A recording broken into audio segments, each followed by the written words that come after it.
As-tu déjà pris le temps de réfléchir à la façon dont un homme, selon le cœur de Dieu, a pu avoir une famille si problématique? Comment les enfants de l'un des rois les plus puissants et ouins de l'histoire ont-ils pu être marqués par des trahisons, des scandales, des meurtres et des tragédies? L'histoire des fils de David n'est pas seulement un récit ancien enfoui dans les pages de la Bible, elle est un miroir effrayant des familles de notre époque. Des pères absents, des enfants rebelles, des frères en guerre et le poids des mauvaises décisions qui traversent les générations. Et crois-moi, ces histoires sont rarement prêchées sur les pupitres ou mentionnées dans les sermons. Aujourd'hui, nous allons ouvrir cette boîte de secrets de la famille royale d'Israël et révéler la vérité choquante sur les fils de David, avec des révélations surprenantes qui pourraient changer ta façon de voir ta propre famille. Reste jusqu'à la fin, car certaines de ces vérités sont si puissantes qu'elles peuvent t'aider à éviter des erreurs qui détruisent encore les foyers aujourd'hui. Et bien sûr, profitant déjà pour aimer cette vidéo, la partager avec quelqu'un qui a besoin de connaître ces histoires cachées et t'abonner à la chaîne pour recevoir plus de contenu comme celui-ci. Maintenant, prépare ton cœur, car la première révélation va déjà te laisser sans voix. Amnon, le premier-né perdu. Amnon est né avec une position d'honneur, fils aîné de David, premier-né, héritier naturel du trône d'Israël. Selon la tradition de l'époque, il aurait dû être le prochain roi. Mais contrairement à d'autres premiers-nés bibliques, Amnon n'a laissé aucun héritage de courage ou de crainte de Dieu. Son histoire a été marquée par des choix égoïstes, des désirs incontrôlés et une incapacité à honorer sa propre famille. Dès son plus jeune âge, Amnon a grandi entouré de privilèges.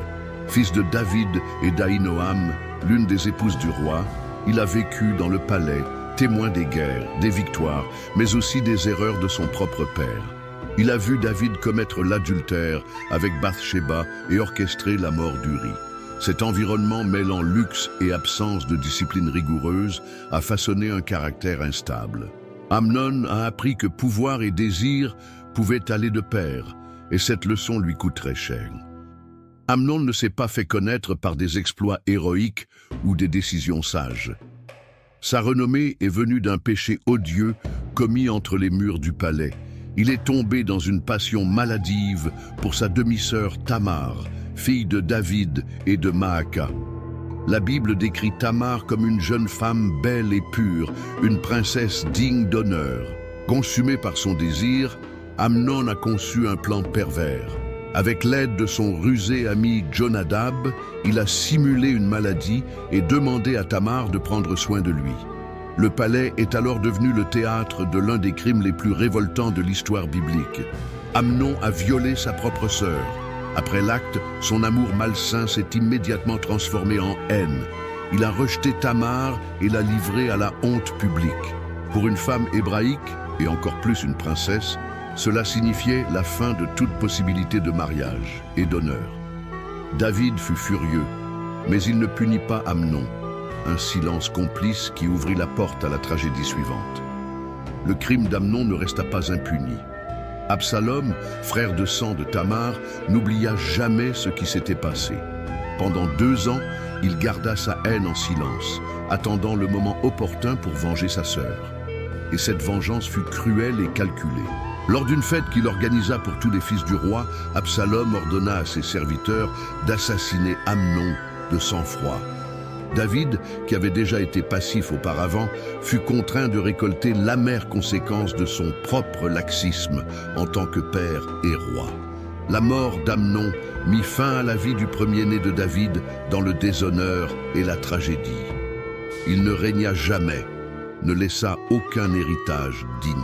Son souvenir est un avertissement sur la façon dont le péché, lorsqu'il est ignoré dans la famille, peut entièrement détruire des générations.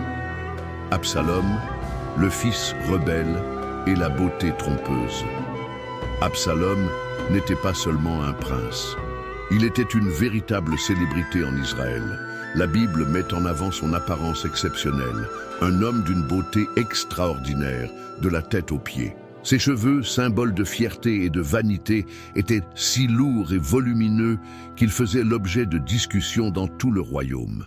Mais derrière cette beauté envoûtante se cachait une âme tourmentée. Absalom grandit en observant l'exemple complexe de son père, David, le roi oint, mais aussi l'homme aux passions incontrôlées et aux décisions douteuses. Élevé dans un palais où le pouvoir était une monnaie d'échange et où les épouses rivalisaient pour obtenir un statut, Absalom apprit très tôt l'importance de l'apparence et de la manipulation.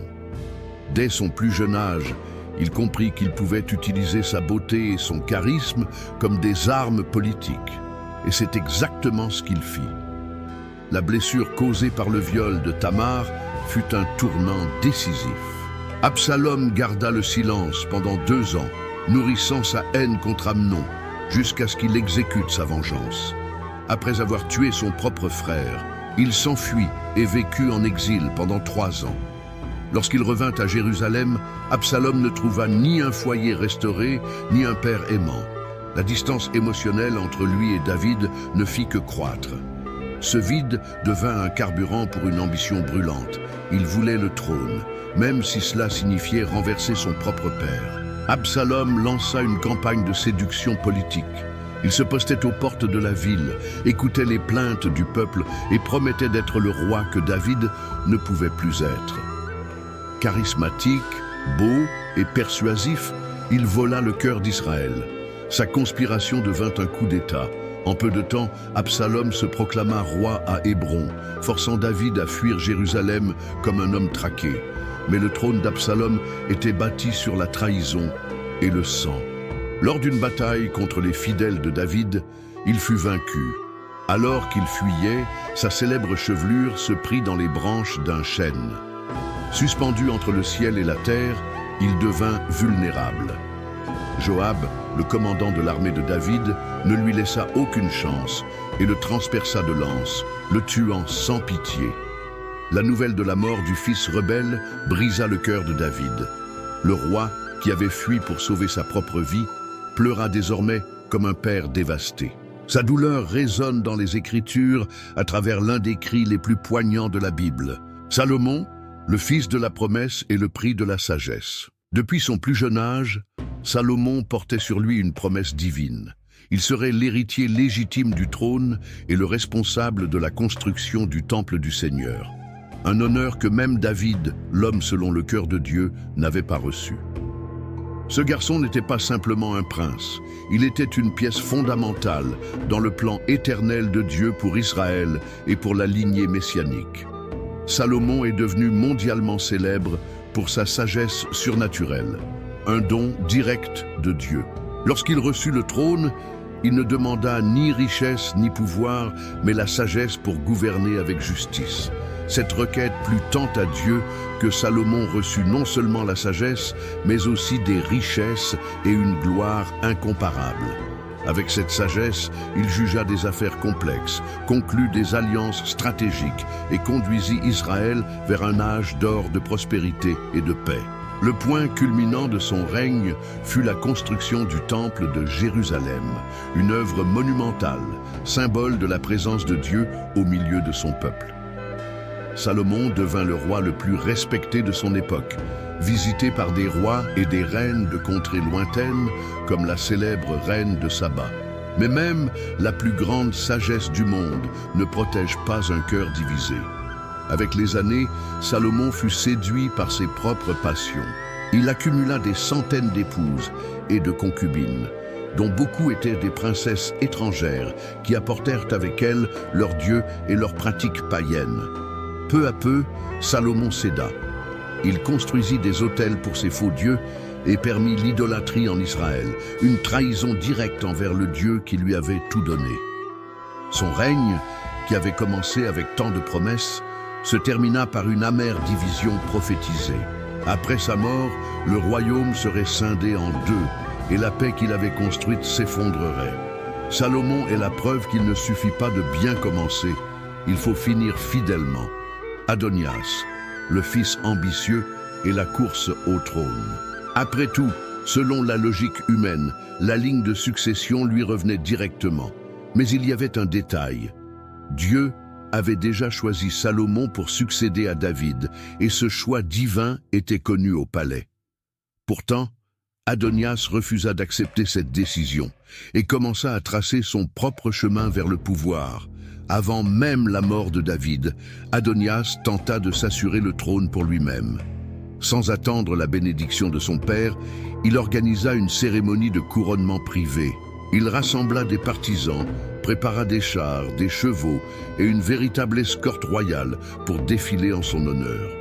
Adonias comptait sur sa popularité et sur les alliances politiques qu'il avait formées avec des figures telles que Joab, le puissant commandant de l'armée, et Abiatar, le prêtre. Cette attitude relevait de plus que de l'ambition. C'était une rébellion directe contre la volonté de Dieu. Adonias voulait régner à tout prix, même si cela signifiait aller à l'encontre de la volonté divine et diviser la famille royale. Il est le parfait exemple de la manière dont la quête du pouvoir, lorsqu'elle est guidée par l'ego et non par le dessein de Dieu, peut détruire des familles et des royaumes. Lorsque David apprit la tentative de coup d'État, il réagit rapidement. Il ordonna que Salomon soit officiellement et publiquement oint roi, mettant ainsi fin aux prétentions d'Adonias. Vaincu, Adonias demanda grâce et, dans un premier temps, Salomon lui épargna la vie. Mais l'ambition d'Adonias ne s'éteignit pas. Plus tard, il tenta d'acquérir de l'influence en demandant en mariage Abishag, une jeune femme qui avait servi David dans ses derniers jours. Cette demande fut interprétée comme une nouvelle tentative de revendiquer le trône, car dans les cultures anciennes, épouser la femme du roi était une manière de légitimer une prétention au pouvoir. Face à cela, Salomon ordonna son exécution, mettant fin de façon tragique à la vie de ce frère ambitieux. Adonias est un avertissement vivant que celui qui lutte contre la volonté de Dieu ne l'emporte jamais et récolte souvent sa propre destruction. Kiliab, le fils inconnu et l'absence d'héritage. Il était le fils d'Abigaïl, l'une des épouses de David, et comme les autres fils du roi, il aurait pu être un prétendant au trône. Pourtant, la Bible en dit très peu sur lui, et sa vie est éclipsée par les exploits ou leur absence de ses frères plus notables. Son nom apparaît à peine dans les Écritures, ce qui amène de nombreux érudits à penser qu'il n'a peut-être pas eu l'impact attendu en tant que prince dans un empire aussi troublé. Avec le temps, il fut largement oublié, et l'absence de réalisation ou de scandale notoire dans sa vie y a probablement contribué. Kiliab représente une leçon importante. Parfois, être une figure silencieuse dans l'histoire peut être un reflet du vide laissé par un manque de vision et de but. Shephatia, le fils silencieux et l'héritage non enregistré. Comme Kiliab, sa présence dans les Écritures est discrète, et son histoire s'efface presque entièrement dans l'ombre des figures plus marquantes de la dynastie davidique. Contrairement à Amnon, Absalom et Salomon, impliqués dans de grands événements politiques et familiaux, la vie de Shephatia semble avoir été paisible et sans événements notables. Dans les familles royales, l'absence de scandales et d'exploits peut être perçue à la fois comme une bénédiction et une malédiction. Pour Shephatia, l'anonymat semble avoir été sa seule caractéristique marquante. Bien qu'il fût un fils légitime de David, il n'y a aucune mention de réalisation ou d'un quelconque rôle important joué durant le règne de son père. Shephatia nous rappelle que tout le monde n'est pas appelé à être un protagoniste, mais que chacun a un rôle essentiel dans le plan divin, même si ce rôle est discret et silencieux.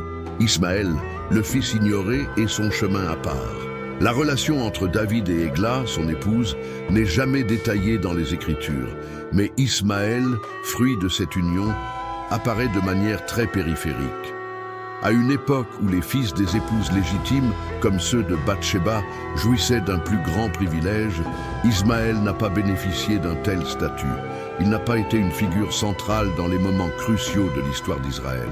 Sa présence dans les récits bibliques est minimale, et l'héritage qu'il a laissé semble inexistant. Si nous comparons la vie d'Ismaël à celle de ses frères plus connus, nous remarquons clairement son anonymat. Il n'a été impliqué ni dans des conflits de succession, ni dans des luttes pour le trône, ni dans aucune action significative sur le plan politique ou militaire en Israël. Il n'y a aucun récit d'exploit héroïque ou de tragédie le concernant. Son absence des pages de la Bible, surtout en comparaison avec des figures comme Absalom ou Salomon, souligne à quel point il a été ignoré par les écrivains sacrés. De plus, Ismaël n'est pas connu pour un héritage de sagesse ou une quelconque influence positive sur la nation. Il n'existe aucun récit indiquant qu'il ait joué un rôle important dans le royaume de David ou dans les événements de son époque. Cette invisibilité d'Ismaël illustre comment, souvent, au sein des familles royales ou dynastiques, certains enfants peuvent être oubliés ou relégués à un rôle secondaire, parfois en raison de leur propre manque d'implication ou d'opportunité. En outre, l'histoire d'Ismaël nous rappelle que les circonstances familiales, comme le fait d'être le fils d'une servante, peuvent déterminer la position d'une personne dans la société ou même dans les Écritures. Cependant, la grande vérité est que Dieu utilise chaque individu d'une manière qui n'est pas toujours visible aux yeux humains. Ismaël, en tant que fils d'une relation secondaire, nous rappelle que notre position sociale, notre origine ou notre statut ne définissent ni notre valeur ni notre but dans le plan de Dieu. Tamar, la tragédie qui a marqué sa vie. Amnon, obsédé par Tamar, l'a brutalement violée, et ce qui a suivi a été une succession de conséquences dévastatrices. Tamar, étant vierge et fille d'un roi, a vu son honneur détruit de manière cruelle et irréversible.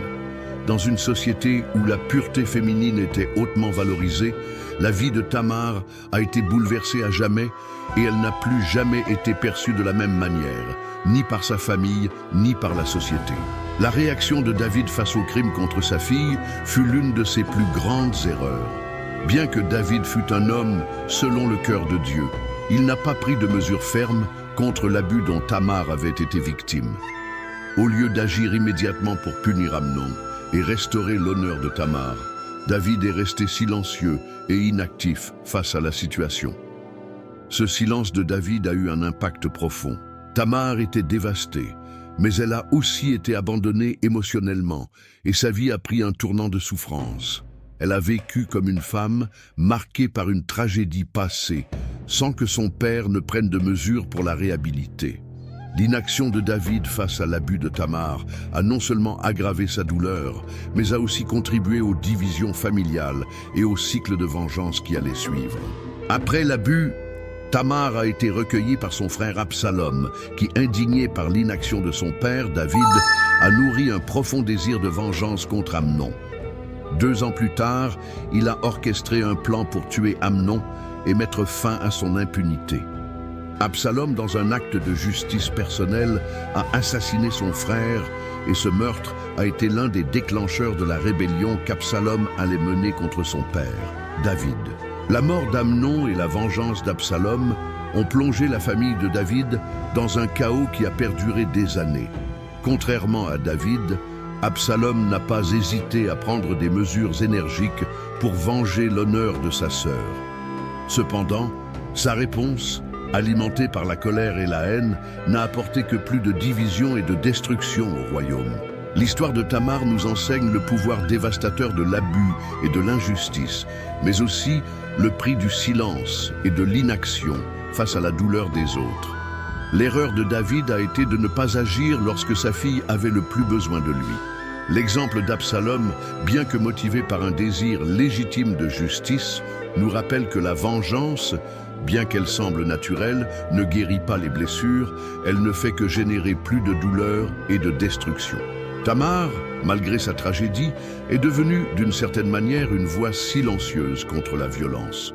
Son histoire nous interpelle sur l'importance de protéger les plus vulnérables, d'agir avec sagesse en temps de crise et de rechercher la véritable justice, non par la vengeance, mais par la restauration de ce qui a été brisé. L'histoire de David n'est pas seulement celle d'un grand roi, c'est aussi celle d'un homme dont les enfants ont connu des hauts et des bas, des succès et des échecs.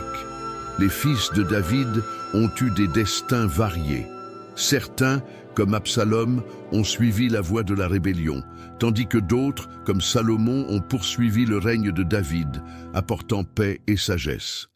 Chacun des fils de David représente une facette de la complexité de la vie familiale et politique du royaume d'Israël. Alors qu'Amnon et Absalom ont apporté douleur et tragédie à la maison de David, d'autres, comme Salomon, ont accompli de grandes choses. Le comportement de David en tant que père et dirigeant, ses échecs et ses moments de repentance, montrent que même les plus grands héros ont leurs faiblesses. Cela nous enseigne que les décisions et le comportement des parents ont un impact profond sur le destin de leurs enfants, mais qu'il y a aussi de la place pour la rédemption et la reconstruction. Sa lignée, à travers Salomon, deviendrait la base du trône messianique de Jésus-Christ, le fils de David, accomplissant ainsi la promesse divine qui lui avait été faite. Cela nous rappelle que, bien que nos erreurs puissent avoir des conséquences douloureuses, Dieu est capable d'utiliser nos échecs pour accomplir ses desseins éternels. La vie des fils de David nous invite à réfléchir sur notre propre relation avec Dieu et avec nos familles. Nous avons tous des failles, nous traversons tous des moments de difficulté et faisons des erreurs dans nos relations. Cependant, l'histoire de David et de ses enfants nous rappelle aussi la miséricorde de Dieu, l'importance d'assumer nos responsabilités et l'espoir que, même au milieu de nos échecs, Dieu peut accomplir quelque chose de grand dans nos vies. Ainsi, en méditant sur les fils de David, que chacun de nous puisse apprendre l'importance de la foi, du repentir et surtout du pardon. Que nous puissions suivre l'exemple de David qui, malgré les adversités familiales, a cherché la face de Dieu et a été appelé un homme selon le cœur de Dieu.